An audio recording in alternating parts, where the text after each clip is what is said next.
I have come here to chew bubblegum and kick ass. Why? Say it! Yeah.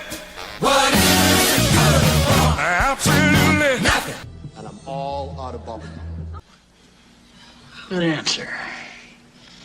Good answer. Hello, welcome to the War Room with Bob and Trent from Steelers Sanctuary, and got some bad news right off the top. Trent, you want to share with everybody who may not know? Yeah, it appears Jerry Dulac's reporting Broderick Jones is done for the season. The neck injury was much worse than they initially feared, so he's completely done for the season. This is going to be a big problem moving forward. Yeah, it's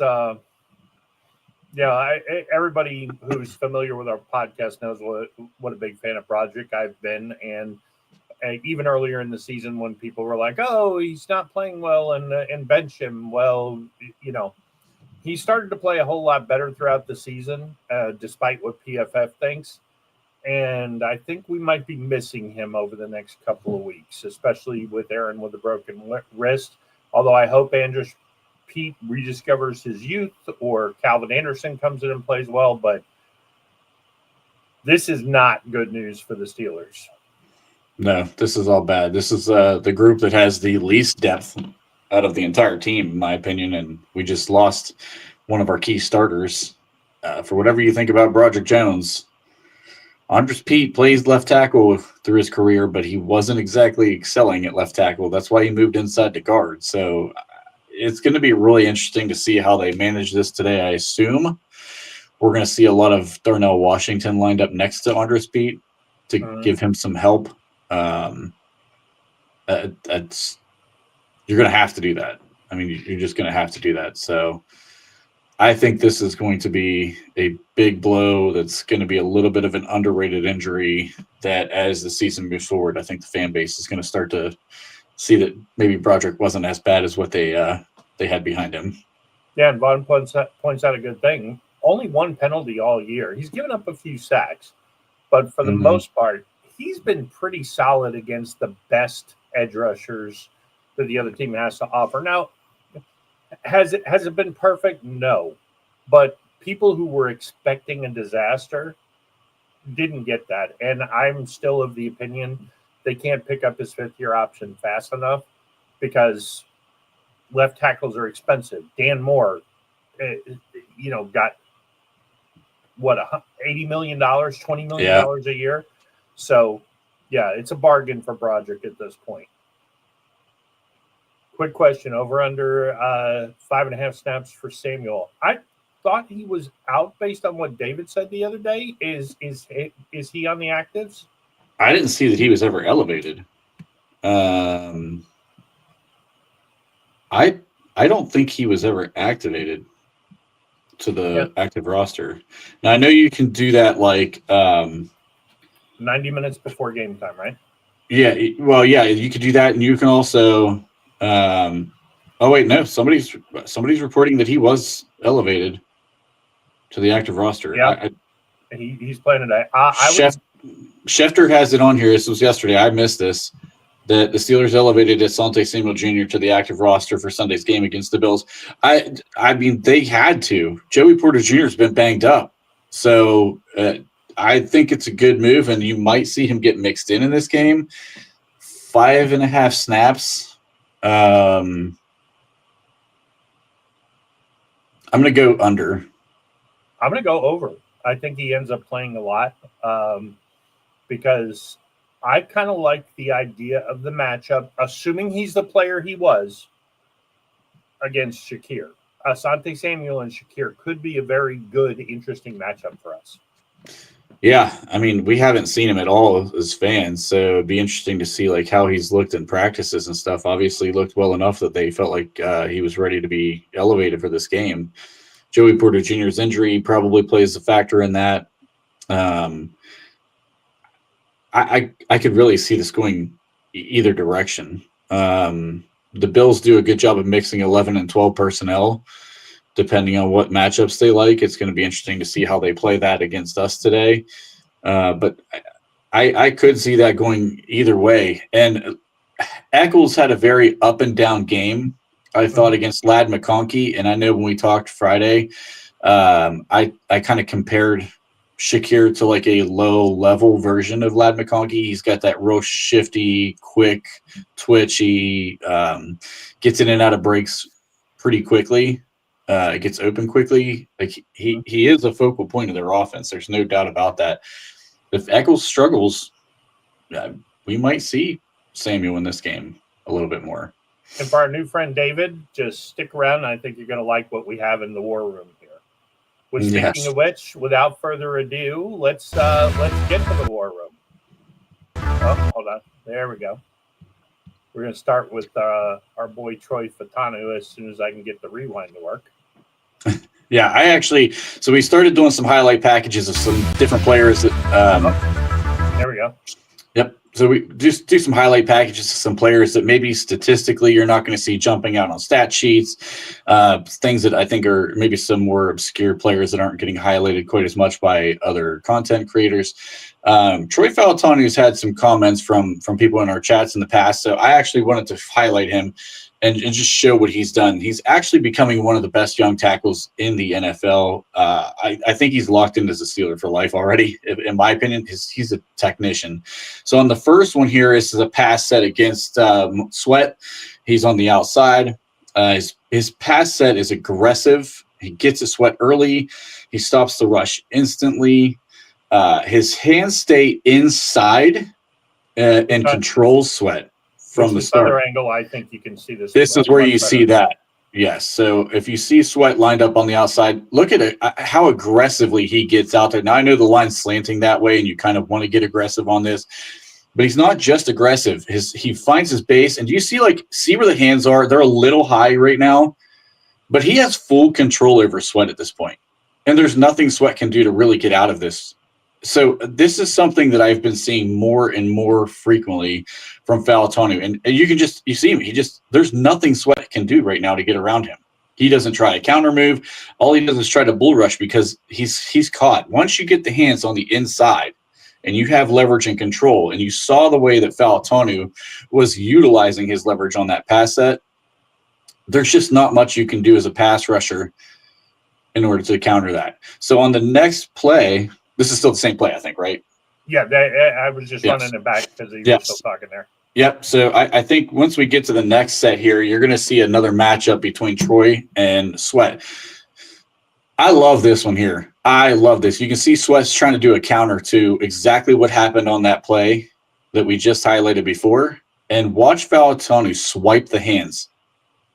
He lets Sweat get into him, and as soon as Sweat's ready to make his punch, he just swipes both hands down and face plants him to the dirt. And you'll see it again on this angle here.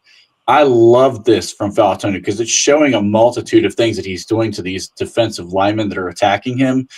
You can see the first time I showed it, he got inside on Sweat very quickly, very early. Now watch this one. He's patient, swipes the hands down, uses Sweat's momentum against him, and just plants him in the dirt, and then he's on top of him. That makes for such a clear throwing lane for Mason Rudolph on this one. I mean, as a quarterback, you can't be happier than that right there. So I thought that was a great setup right there by Troy Fautanu.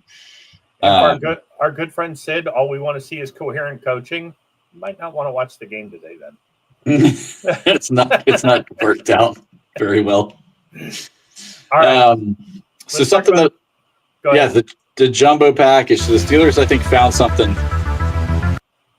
I think they found something here with Spencer Anderson packages, not just the jumbo, but the fullback and the offset eye at times too. So this was the sweep around on the fourth down tush push that ends up being a kind of a sweep around to him.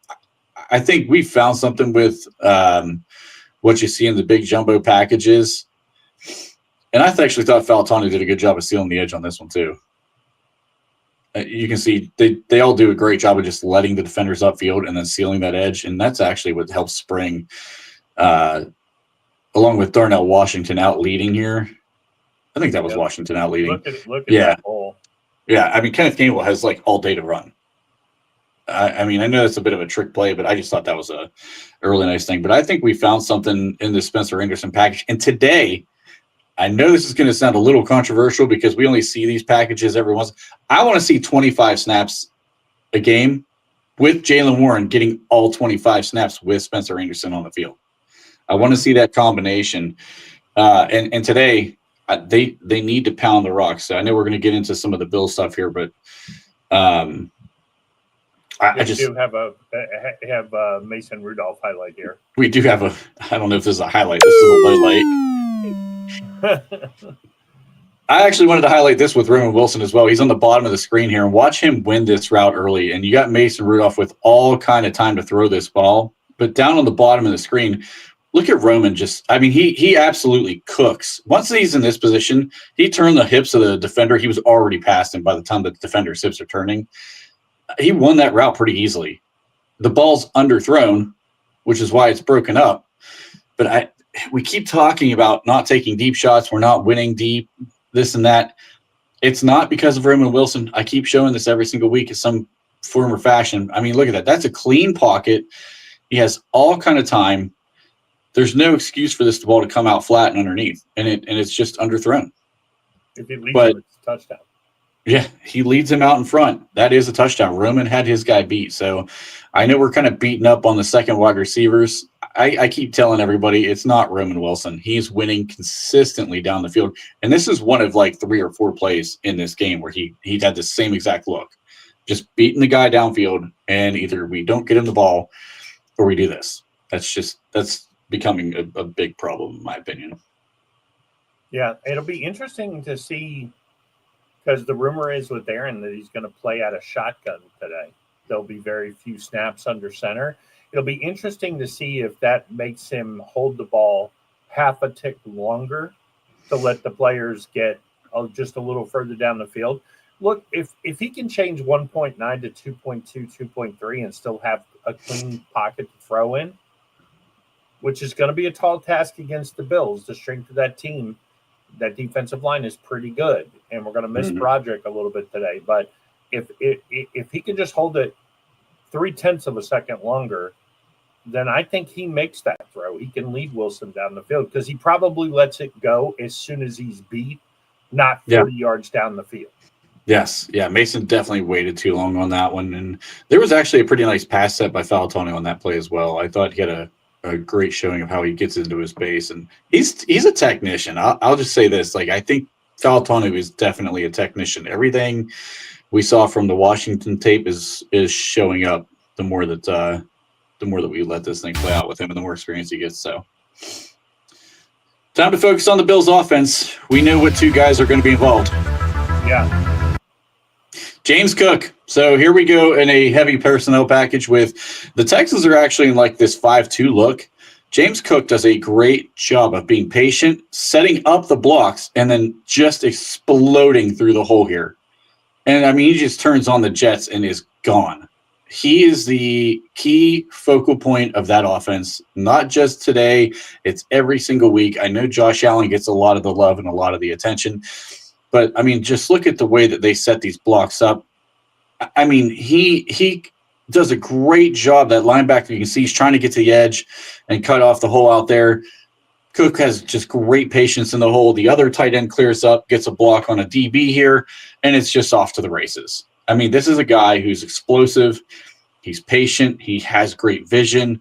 He's becoming one of the best backs in the NFL. I think he's probably in the top 3 or 4 backs in the NFL right now, the way he's been playing. So you have to shut down Cook in this game. We said the same thing about the Bears. We did a good job of stopping the run game. We did a terrible job on the back end. If we can stop Cook the way that we shut down the Bears, then we have a much better shot at winning this game today. So in the next look, you get the Bills in an 11 personnel. Texans have their nickel cover 1 over the top. Nickel coverage with cover 1 over the top. The zone covers up like a man. So you can kind of see they're all in a zone. They are following some of these receivers. But the depth of the linebackers, I think, becomes the key to this play. And Josh Allen makes a mistake here, forcing the ball. You can see how the linebacker was able to get depth. He tips the ball. It becomes an interception. This is something that Josh Allen has a tendency to do. He will force some throws. He will try to make the highlight plays. He had two guys underneath as easy checkdowns. He did not take them. And you'll see here also in this look, you'll see kind of like the Texans are not rushing heavy. They're not rushing heavy. They're trying to keep some contained. He's got a clear a clear pocket, but just the depth of the linebacker right there really is what makes this play. And that's something that we have struggled with when we're in zones. You're not always getting the depth out of Peyton Wilson. You're not always getting the depth out of Patrick Queen that I think we need. If we can get that depth and take away some of these throwing lanes and make Josh Allen work underneath, he tends to get more aggressive once you start forcing these short dink and dunk stuff all game. And I thought the Texans defense, who's a phenomenal defense, you've pointed that out many times, Bob. Yeah. They did a great job of forcing Josh Allen to make a bad throw here. I think one of the big keys to Allen, and it sort of was a key to Ben back in the day. Josh Allen and Ben get compared a lot. That if you made Ben stay underneath until the end of his career, if you made Ben stay underneath, sooner or later he would say fuck it and throw the ball and force an interception. And I think it's the same thing with Allen, like you're pointing out here. If we can keep him where, okay, you got to hit a short cross, you got to hit a short cross, you got to hit a short cross, he's eventually going to want to go down the field. Yeah. And he doesn't necessarily have the talent at receiver to do that. Yes, and I think that's frustrating him too, honestly. Next look here, Bills are coming out in 11 personnel. It's another 4-man rush for the Texans in a cover 1 zone. It's only a 3-man route with everything covered up. Josh Allen holds the ball. He tries to escape the rush and ends up taking a sack in this one. So you can see the Bills are trying to protect, but the Texans do a great job of generating pressure. They have great coverage on the back end. There's nowhere to go with the ball. This is something that I think we need to consider because we've struggled in zone coverages, and I think it's hard. I personally think that we're going to want to run zone, even though I think we should run man. And if you're going to run zone, I don't think we should run a lot of blitz packages in this one because Josh Allen's so athletic. And to be fair, the Texans were running a lot of QB spy type stuff too, which is a great role for Patrick Queen. Kind of give him that option to blitz off the QB spy at times on like a delayed blitz type look. But you can see that the Texans just, they cover up on the back end and they have enough people out in coverage where it takes away some of the throwing lanes for Josh. Josh is super athletic. He's going to want to try to escape and make a run out of this thing, but the pressure just ends up getting home. So if you can win with 4 and without both their starting left tackle and right tackle, we should be winning with 4. I think that's the key to the game is you trust your guys to win with 4. You play it deeper on the back end to take away some of these throwing lanes for Josh Allen. And I think that's going to be the second key. The first is obviously James Cook. The second is to cover up on the back end. Now, I don't know if we're going to do a lot of cover 1 zone stuff like what the Texans did because we're not very good at it. It's been the Achilles heel of our season. But if we go into that cover 2 look and keep the zone coverages and make sure everybody's got their assignments, I think that could be a key to win in this one. And then one thing, Josh Allen is hard to bring down, but he can be loose with the football. And TJ and Herbig especially tackled the ball, not the quarterback. I would not be surprised to see a strip sack in this game, maybe even 2. And I think it will be the key to us winning the game, like I said on Friday night. I think there will be a key strip sack late in the game that gives us the advantage and lets us, go up by 2 scores where I expect this to be a close 1-score game throughout. Yep. Now, I talked about Khalil Shakir a little bit earlier. And on this next play, he's going to get highlighted. He's in the slot on the top of your screen here. This is the danger of a guy who wins quick. And this is a fear of mine in this game because I think he could have the potential to go off. He is kind of like their top receiver. Dalton Kincaid is their top weapon, but he's their top receiver. And you can see, ends up fumbling this, but you can see how he wins so quickly off the line of scrimmage. It's that shifty type of movement. he really does a great job of exploding in and out of his breaks and getting upfield. He doesn't have tremendous top end speed, and that's why to me he's such a comp with like the way Lad McConkey plays. But I mean, he just explodes right through, and like Allen's got a clean pocket on this one, and you can see the safety trying to get there. It's just he's so quick and he wins so quick off the line that he gets open fast as well. Safety makes a nice play on the ball, ends up creating a turnover, but you can see why that would be something, and they use him on crossing routes a lot, and that's where we can be susceptible as well. So I think they need to take a look at that and make sure we're covered up at all times with that one. So this is another one with the Bills and 11 personnel. Texans back out in their nickel. This time they're in a cover 2 look, and they do a 4-man rush. Now, here's the problem. Pause this for 1 second, Bob. Here is the problem with Josh Allen. If you watch at the bottom edge rusher on the screen right here, you're going to see him stunt around to the inside. This breaks the containment on the outside. He got chipped. He continues to go inside because of the chip instead of staying outside. Look at the running lane that this gives Josh Allen. And everyone knows he's capable as a runner.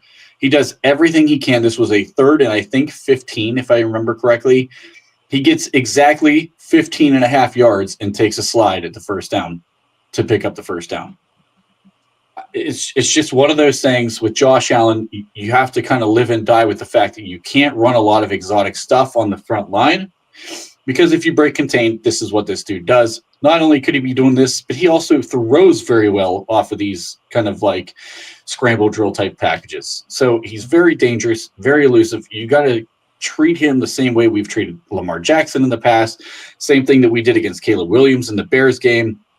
Keep him inside a contain and make him just continue to be a pure passer. You don't want to let this guy take off, because he could spark the run game by himself. Even if we do a good job against James Cook, Josh Allen's very capable. I think he only has 340 yards on the season rushing or so.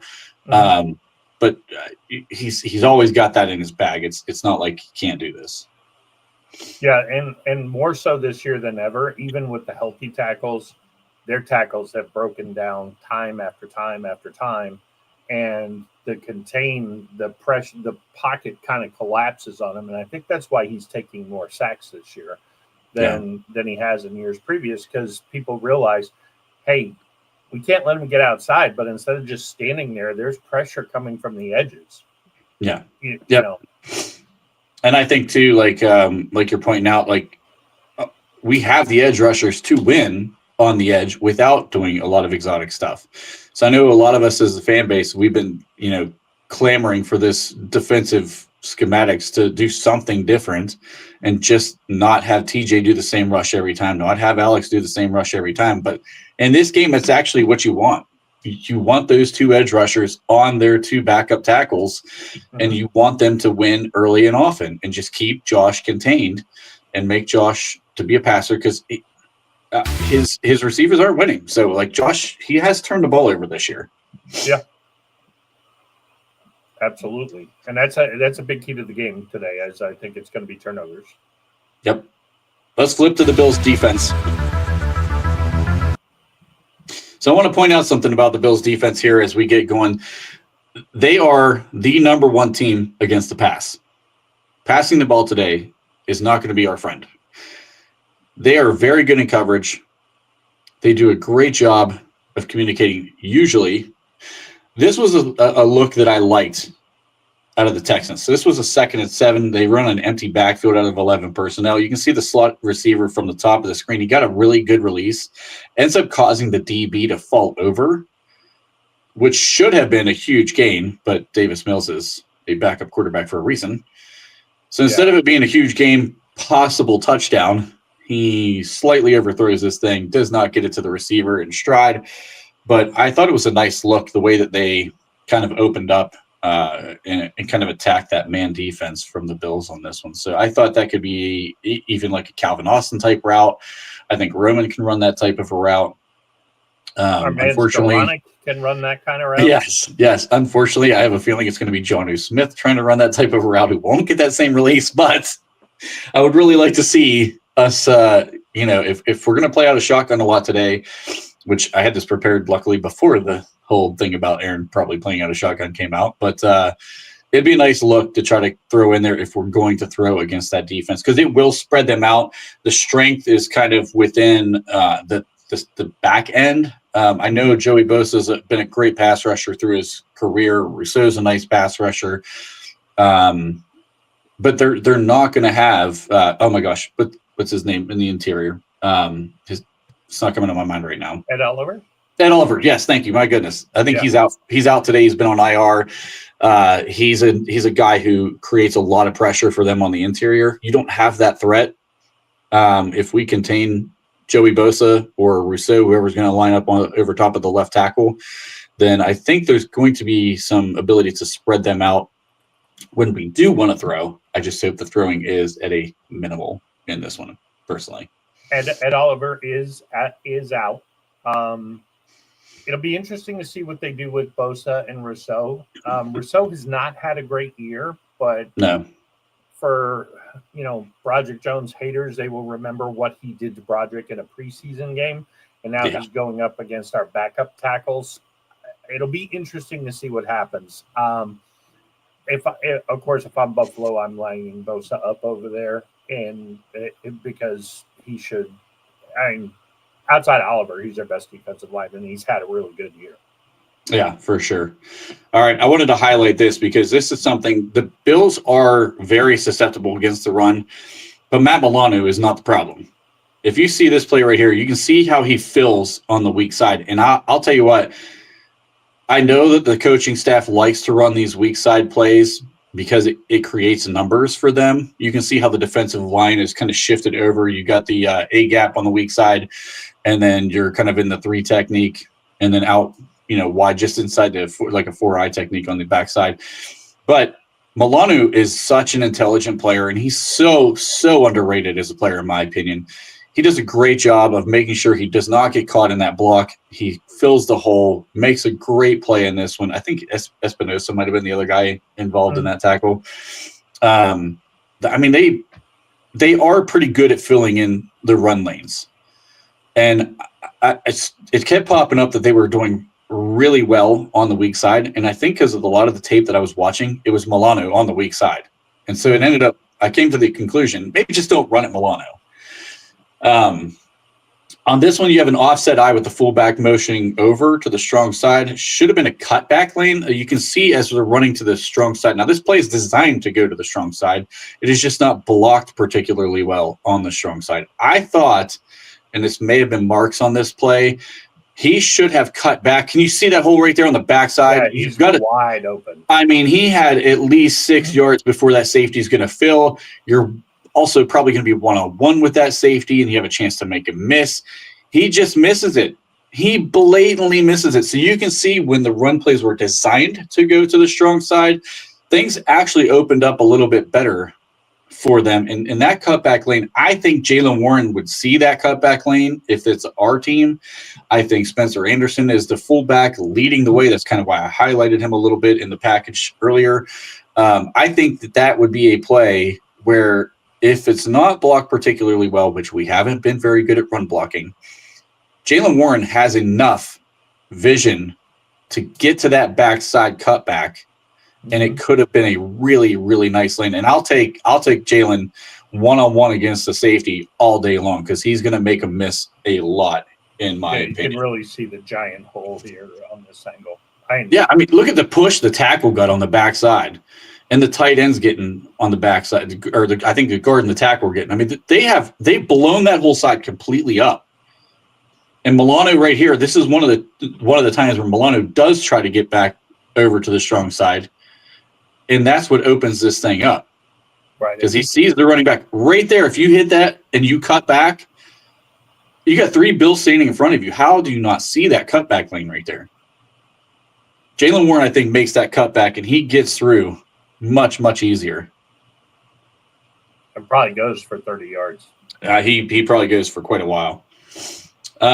So the next play here, this is basically Matt Milano just blowing this thing up. If you watch this, the way that he kind of crashes straight downhill on this is why I said it's hard to run at him. He just knifes through, and he took away any type of run lane. right there. And you'll see it even better from the backside look on this one. This is one of those things. If he's going to try this, Mason McCormick has got to pick this up, and you have to give better effort out of this, because all he does is just try to blow up the run lane and force this thing fed back into the middle where he's got some protection. Because look at that. He just knifes straight through, and there's nobody doing anything about it. And now Marks, again, he's standing here. This time he doesn't have the cutback lane. He's got nowhere to go because the running did not open up. So the East and West looks run plays against the Bills in this game weren't going very well for the Texans. I thought they did a much, much better job throughout the game of getting straight downhill. Mm-hmm. And I feel like that's what we need to do too. I think we need to attack straight downhill because they're not a great run defending team. They're 30th in the league. And I think rushing yards, I think they're 32nd in rushing touchdowns. So they're not a good run defense team. So I just thought that was something that we should be looking out for. So on this one, I wanted to highlight this play as a possible DK Metcalf play. So if you look at this, the Texans are in a 12 personnel. They motion out the receiver to the very bottom. Now, this is a very long throw in the NFL, but watch how Davis Mills hitches, throws right as he's coming out of the break, and the receiver works back to the ball. So he gave plenty of push-up field, which gave plenty of separation. This was Tre'Varius White on the coverage on this one. Right. He was calling for a push-off, but it wasn't a push-off, I'm not going to lie.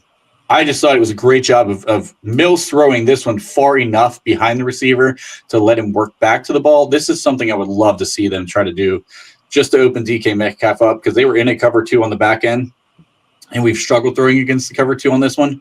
Aaron has the arm talent to get this throw out there.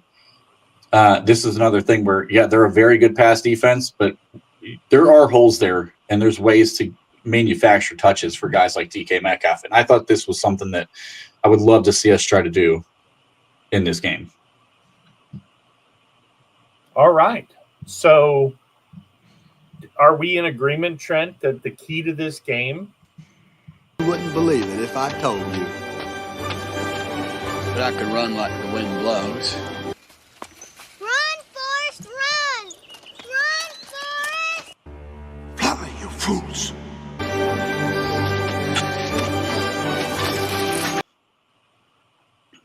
Run left, run right, run often. Run all day, yes. I know we said it last week, and I felt like it was true last week. I still feel like it's true this week. Give Jaylen Warren the ball 25 times. Like, can we please quit this like pure share of the running back room? Like, we don't need a pure split in this game. We need Jaylen Warren to go off. If we're gonna win, Jaylen Warren has to have a big game, which means we have to keep giving him the ball, feed him, let him run, let him expose that defense, keep Josh Allen off the field. And we've finished plays once we get to the red zone. We just haven't thrown the ball down the way to get to the red zone. So, like, let's get Jaylen Warren involved early and often. Do you think we see any continuation of the jet sweeps from last week with Mason? Oh, gosh. I don't know. Out of shotgun, it's going to be hard to do. You can try that little pop pass thing where they kind of send somebody in motion and you snap the ball, then kind of do that little pop pass forward to the motion man. You could probably try to get some of that. Getting a sweep around at a shotgun is a very long play. I don't think we're built as a run blocking unit to hold out long enough for that play to be successful. So I would prefer not to do that. If they want to try the pop pass, just to kind of give some motion looks. I talked on one of the plays earlier where, I left that out of my notes. So there was a play earlier where I talked the Matt Milano play where he filled the hole that we showed earlier on that weak side run. I do feel like if you ran some motion to clear him out, then you can run weak side a little bit better. So if you do utilize that little pop pass play out of a motion where you would pull the linebackers out, even if the play is not successful, at least it gives a threat that the linebacker has to get outside the box a little bit. Then it opens up some of the backside runs. So I think that could be something that might be utilized. I don't know if it'll be effective, but it should be utilized at least just to change the eyesight and the levels of what the linebackers are looking at. Absolutely. I mean, I said on Friday I would love to see, because we've run it a couple of times this year, I would love to see a heavy dose of Wildcat today to protect Aaron. And I also think you're right. When you run to the boundaries against this defense, you have problems. They can be had up the middle. Yeah. I mean, especially if you get, excuse me, Zach Frazier or Mason McCormick or Isaac climbing to that second level to get Milano, and I couldn't agree more. He's a key to the game. If you can get a big body on Milano, you can have some success up the middle. And the Steelers run that little toss play that goes up the middle versus the sidelines. Mm-hmm. I would like to see some things like that. But I also, I wouldn't hate Gainwell RPOing with Jalen all day long. If you crash, then you hand it to Jalen, who gets to the outside. Honestly, I would love to see DK as the trigger to the Wildcat, just for a play or two to see what would happen. I know he's never done it before. He's not Deebo Samuel, but then again, I'd also like to see DK as our tush-push guy or Darnell as our tush-push guy. But, it is what it is. At this point, I doubt they're going to change that radically. But Arthur Smith is, known for the running game. He splits carries a little too much, but today's the day. Go in the bag and bring out every crazy running play you got. Yeah, I agree. I think an underrated or maybe an under-talked about thing also, even though our run blocking hasn't been great this year, Zach Frazier and Mason McCormick tend to get under people's skin the more that you run the football too, because they tend to block a little after the whistle, and people get frustrated by that. But I think that the more they do that and the more that people get frustrated with that, I actually think they start playing better in the run game. So I would like to see that being utilized a little bit, get under the skin of these Bills defenders, let them make some stupid mistakes, let them take a shot at one of those two guys and get a cheap 15-yard penalty that keeps drives moving forward. We might have to win this one dirty and a little sloppy and a little ugly, because you don't want Josh Allen having opportunities. But I think I'm okay with that in this game. This actually should be the Tomlin game that he's always been known for. Is just slop the game up and don't give the ball to the quarterback who's an MVP. Yeah, there's only a 30% chance of moisture, 46 degrees by game time, wind 15 miles an hour, so it shouldn't be too bad inside the stadium. But yeah, this is but when we played them a couple of years ago in the playoffs, you knew that if it came down to Mason having to make a throw, it was dicey. It was a nice story at the end of the year, but it was dicey. Yeah. If this comes down to where Aaron, they've run the ball a lot, and all of a sudden in play action, he can hold the ball for a second and he feels comfortable, and we can get DK down the field or Roman Wilson down the field, maybe this is the time that they actually open it up a little bit. I think they only I think if they throw the ball more than 20 times in this game, either we're down, in which case Aaron should not be in the game, or it's just a complete failure as far as unless it's all early. I mean, if we throw the ball 25 times and 18 of them are in the first half, and then all we do is run in the second half, I'm not opposed to throw on first, run on third. That's what I want to see in this game. Yeah. I feel very similar in this game the way I felt the Bears game. I think I would run early and often. I would get – I'd almost put 20 carries up on the board before halftime. And it sounds like a lot. It doesn't all have to be, Jaylen Warren, although I want Warren to get the majority of the touches in this one. I just think that I want to see you run heavy early often, try to wear down that defense, and maybe that loosens up some of the secondary that they've had, because they're the best pass defense, and they don't have a lot of sacks as a team. They've got 26 sacks as a team, which isn't a ton.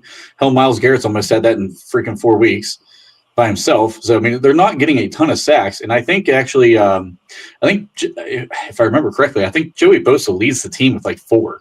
So it's spread out. There's multiple people that is spread out between.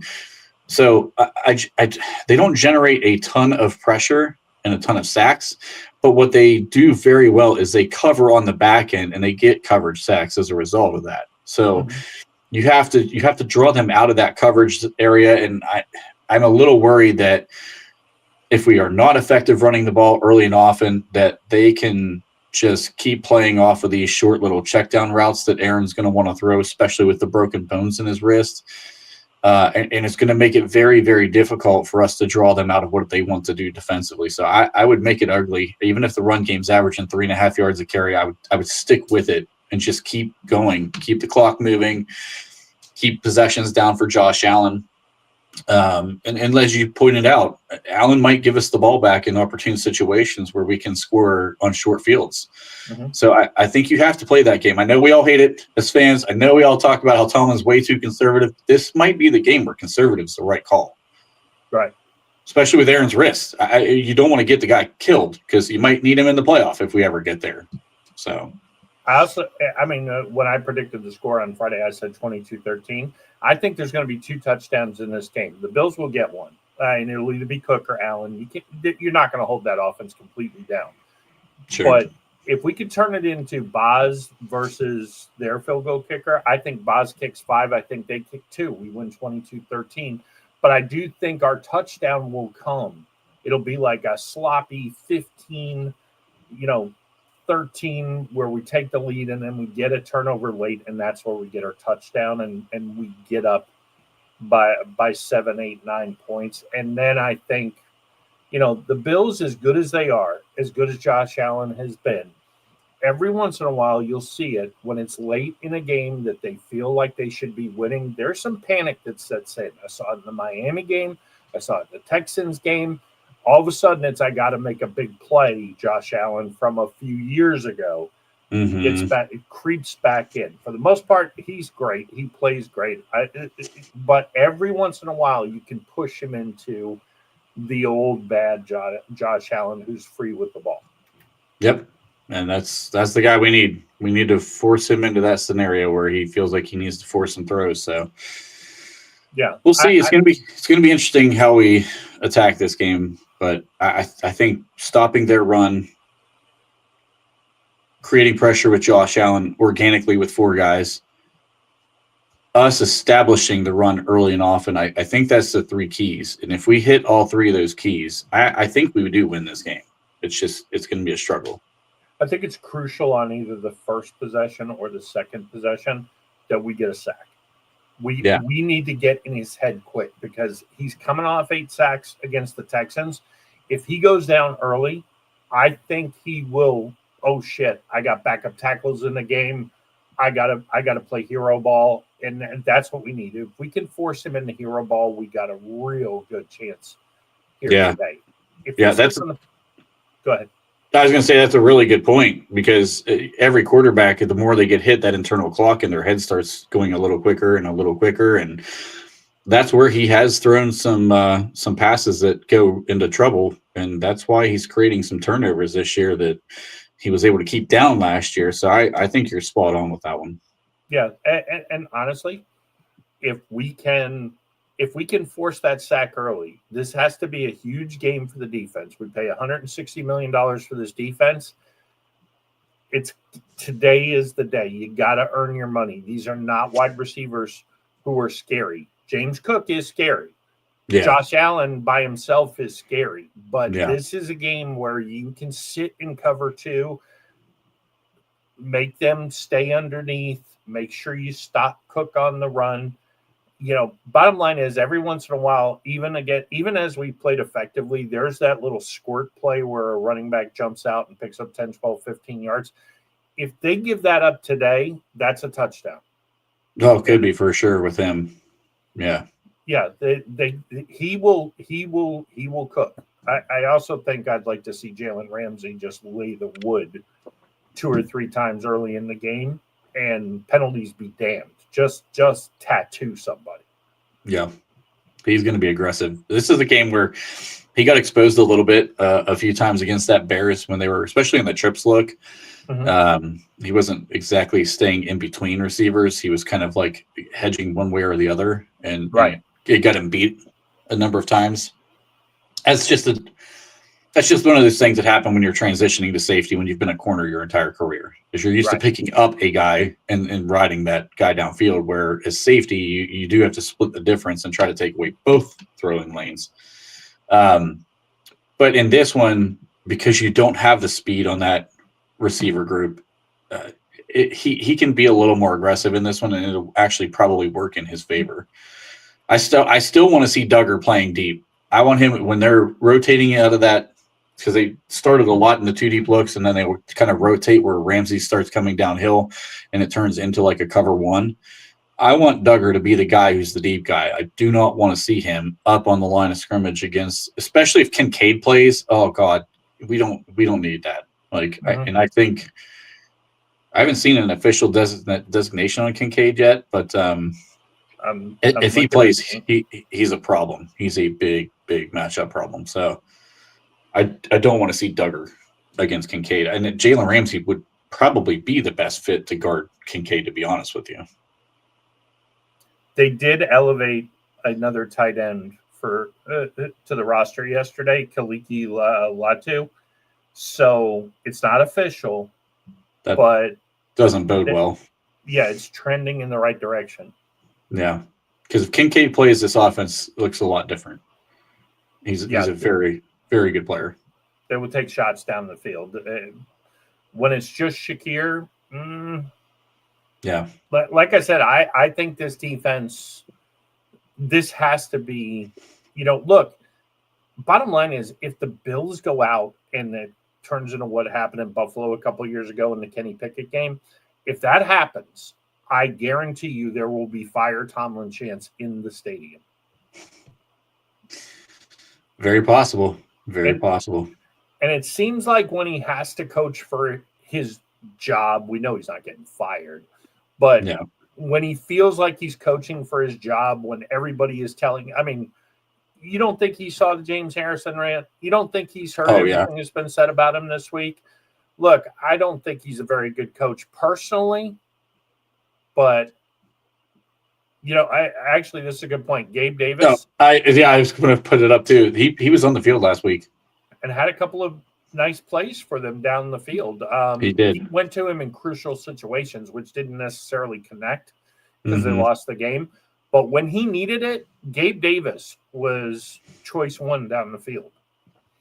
And that's what he's done well his whole career there. So, he's their deep threat. I think Joey would match up very well with Gabe Davis. If we run man, when Gabe Davis is on the field, I think I would have Joey matched up 1-on-1 with Gabe Davis. The Steelers don't like to run quarterback spy as much as you think you think they would with Lamar Jackson, but the Bills are dangerous to play man if you're not going to spy. You have to spy queen on man because if you play man and don't spy defense with their back, Josh Allen's going to find a way to get loose for 30 yards. Yeah. That's exactly what happened on that play that I highlighted when he did run for 15 yards. Yeah. It was a man-to-man coverage, and the secondary had their backs turned. The linebackers were running downfield with their backs turned, and Josh Allen just took advantage of a ton of running room. So, if you're going to run man against Josh, I do think you have to spy. Patrick Queen's the guy I would have spying all game because he's bigger than and he's more physical than what Peyton Wilson is. Uh-huh. I'll be honest, Peyton Wilson's going to have trouble tackling Josh Allen. Yeah. So I like Peyton Wilson. I like Peyton Wilson. I just think, I'll be honest, I think he's going to have trouble with Josh Allen. Mm-hmm.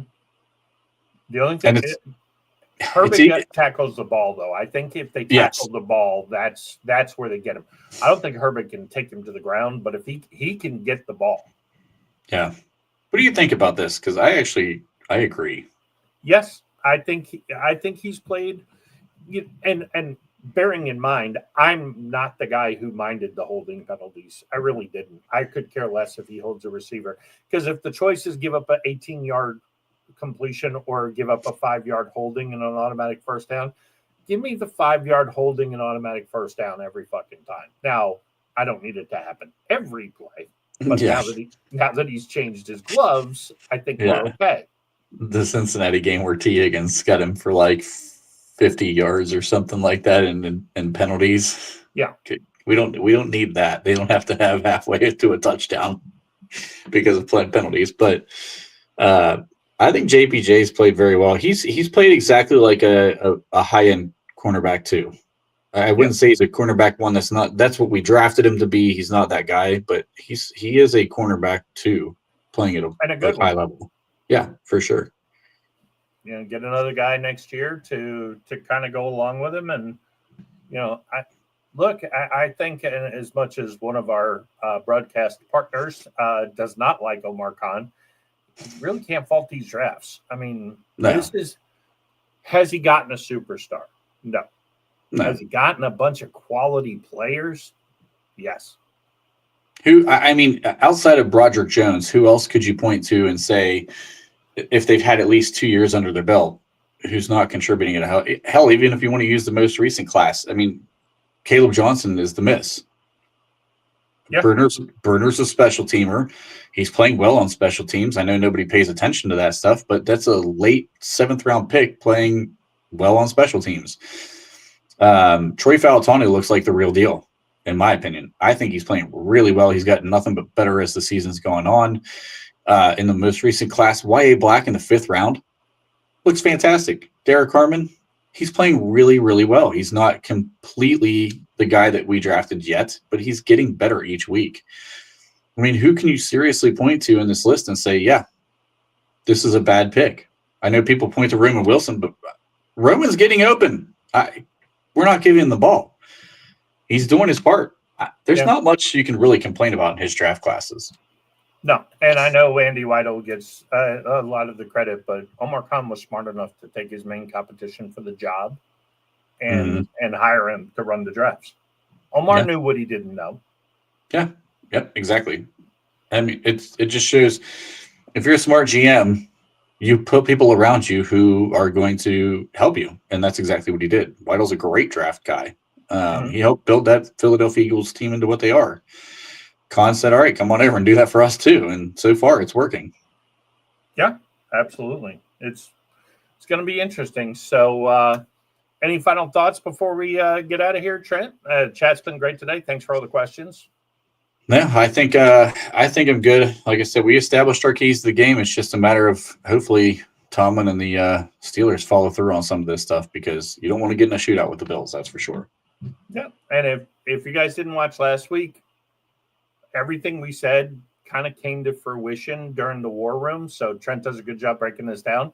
Unfortunately, we didn't do what we said would work enough, and that's why we lost the game. So let's hope today that Arthur Smith has tuned in and listens to what Trent had to say today, because then maybe we win the game. Yes. But thanks, everybody, for watching. Like, share, subscribe. Christmas is coming. Don't forget to go up through the Blue Source Steelers. If you just search Steelers Sanctuary merch on the web, it'll link you to the Blue Source. Get yourself your T-shirts, cups for the holidays. And we're going to be here tomorrow to break it all down and talk about what went right, what went wrong, and hopefully have a victory Monday. Hopefully, fingers crossed. Trent, you got anything else before we get out of here? No, the only thing I'll say is if there's anything that you guys want to see highlighted on this, if you shoot some stuff out to X or leave comments inside this war room, we'll check them.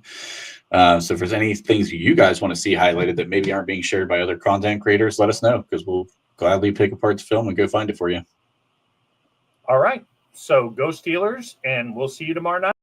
Life moves pretty fast. You don't stop and look around once in a while, you could miss it.